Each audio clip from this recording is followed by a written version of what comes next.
मैंने उनसे निवेदन किया, अभी वो पूरे देश के अंदर विपक्ष को एकत्रित करने में जुड़े हुए हैं। मैंने उनसे निवेदन किया कि अगर सारा विपक्ष इकट्ठा हो जाता है, नॉन बीजेपी सारी पार्टियां इकट्ठी हो जाती हैं, तो एक तरह से राज्यसभा के अंदर अगर ये इसको बिल के रूप में लेके आते हैं तो इसको बिल के रूप में हराया जा सकता है राज्यसभा के अंदर। और अगर राज्यसभा के अंदर ये बिल हार गया तो ये एक तरह से 2024 का सेमीफाइनल होगा।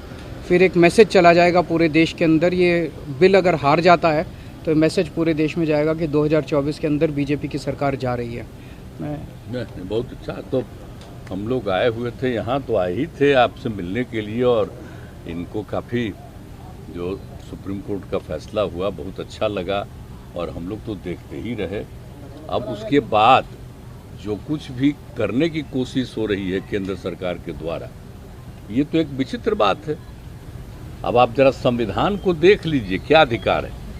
जब गवर्नमेंट बनाई जाती है, इलेक्टेड सरकार बनती है, तो उनको जो अधिकार दिया गया है उसको कैसे आप हटा सकते हैं?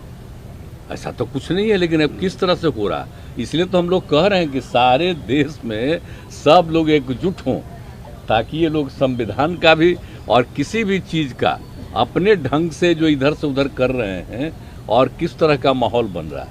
आप दिल्ली में इनको लोगों ने किस तरह से बहुमत दिया है, और किस तरह से सब लोग साथ हैं, और हम लोग इस बात को मानते हैं कि काम कर रहे हैं, बहुत अच्छा काम कर रहे हैं। और उसके बाद सुप्रीम कोर्ट का भी फैसला हो जाए तो राज्य सरकार को जो अधिकार है काम करने का, उस काम को रोक दिया जाएगा। ये सब तो बहुत ही आश्चर्य का विषय है।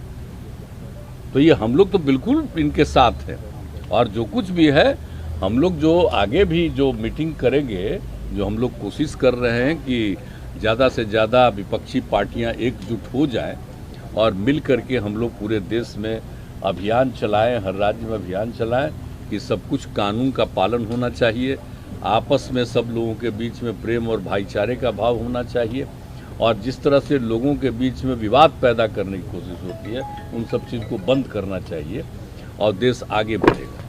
तो ये सब चीज़ जो हम लोगों के मन में बात है, तो सब लोग तो सहमत है ही। और उसके बाद अगर इस तरह की कोई बात होगा तो जो कह रहे हैं हम लोग पूरे तौर पर इनके साथ हैं।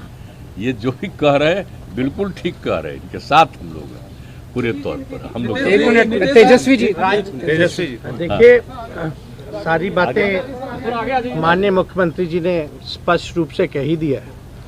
आज की मुलाकात खास तौर पे इसलिए है कि जो लोकतंत्र है, लोकतंत्र में चुनी हुई सरकार को जो अधिकार मिले हैं, और जिस प्रकार से जो नॉन बीजेपी स्टेट में जिनकी भी गवर्नमेंट है, बीजेपी लगातार उनको तंग कर रही है, परेशान कर रही है।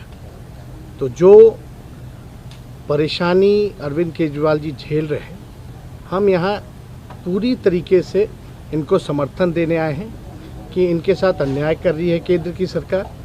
और जब सुप्रीम कोर्ट का जब जजमेंट आ गया तो सारी चीज़ें स्पष्ट हो गई, तो कुछ कहने वाली कोई बात ही नहीं है। लेकिन जिस प्रकार से इनको तंग किया जा रहा है, या और दूसरे राज्यों में जिस प्रकार से केंद्र भेदभाव कर रही है उन राज्यों के साथ, तो ये कहीं से भी न्यायपूर्ण नहीं है। लोकतंत्र पर ये साफ दिखाता कि खतरा है। ये लोग संविधान को बदलना चाहते हैं, जो हर केस हम लोग मिल करके होने नहीं देंगे। और मान लीजिए अगर दिल्ली में बीजेपी की सरकार रहती तो क्या एलजी की हिम्मत होती इस प्रकार का काम करने की?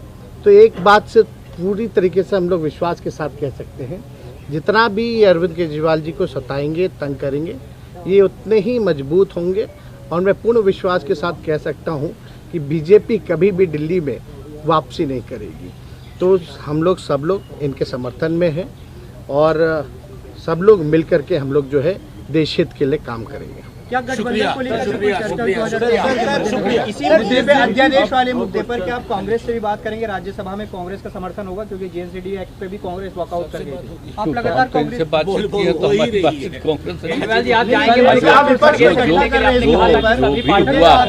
हमको तो नहीं लगता है कि कोई किसी का जो संवैधानिक स्थिति है उसका कोई उल्लंघन तो नहीं ना होना चाहिए जी। तो हमारी जो उनसे बातचीत होगी तो उनसे भी हम लोग चर्चा करते हैं। आप भी जाएंगे मिलने के लिए बाकी पार्टियों को एक कर रहे हैं, मैं जा रहा हूँ परसों उसमें पार्टी को नहीं लिया गया।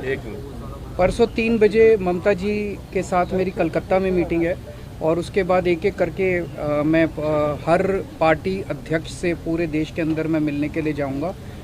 मैंने आज माननीय नीतीश कुमार जी से भी निवेदन किया कि वो भी सभी पार्टियों से बात करें और मैं भी एक एक राज्य में जाके एक एक नेता से मिलके राज्यसभा में जब ये बिल आए, इस बिल को हराने के लिए मैं सबसे फॉर्मली समर्थन मांगने के लिए